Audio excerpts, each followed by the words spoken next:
Évangile de Jésus-Christ selon saint Luc, chapitre 19, versets 45 à 48.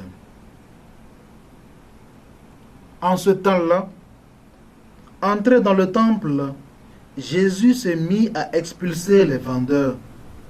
Il leur déclarait, « Il est écrit, ma maison sera une maison de prière.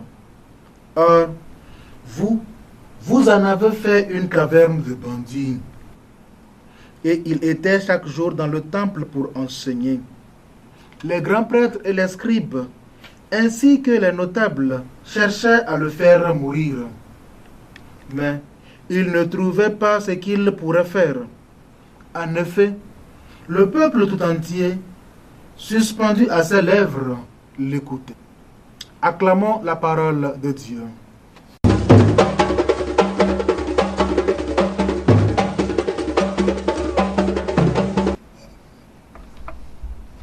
Chers frères et sœurs en Christ, et vous, chers téléspectateurs de la TV Space, loué soit Jésus.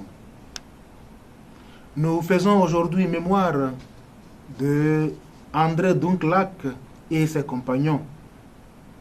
Ils ont versé leur sang afin de féconder l'annonce de l'Évangile en terre vietnamienne. Ils sont nombreux à subir le martyre sous le règne de l'empereur Minh Mang au XIXe siècle.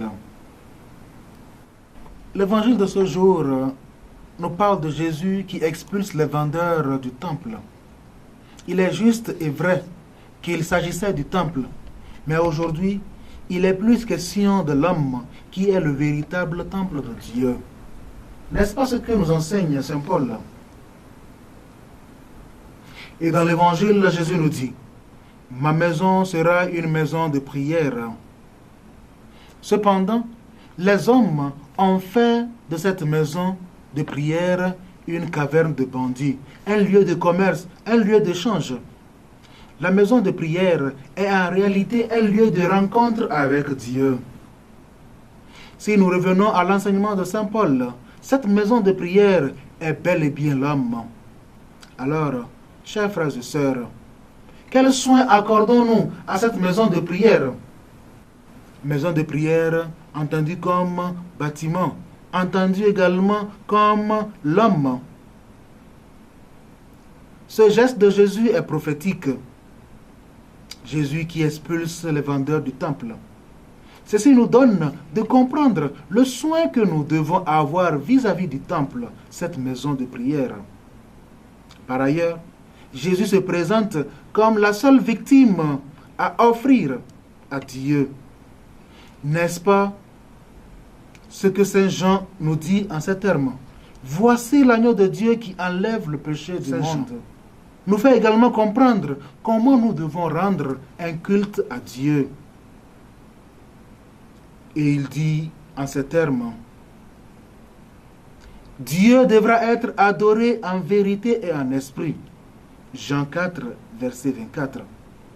Pour ce faire, disposons-nous, chers frères et sœurs, à l'écoute de la parole de Dieu et demandons à Jésus d'expulser nos distractions, nos soucis quotidiens, afin que nous puissions l'adorer en vérité et en esprit.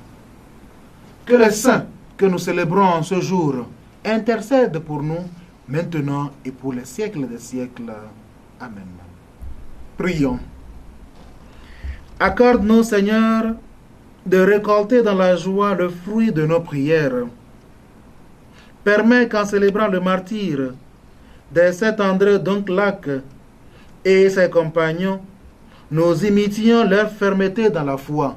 Par Jésus-Christ, ton Fils, notre Seigneur et notre Dieu, qui vit et règne avec toi le Saint-Esprit, maintenant et pour les siècles des siècles.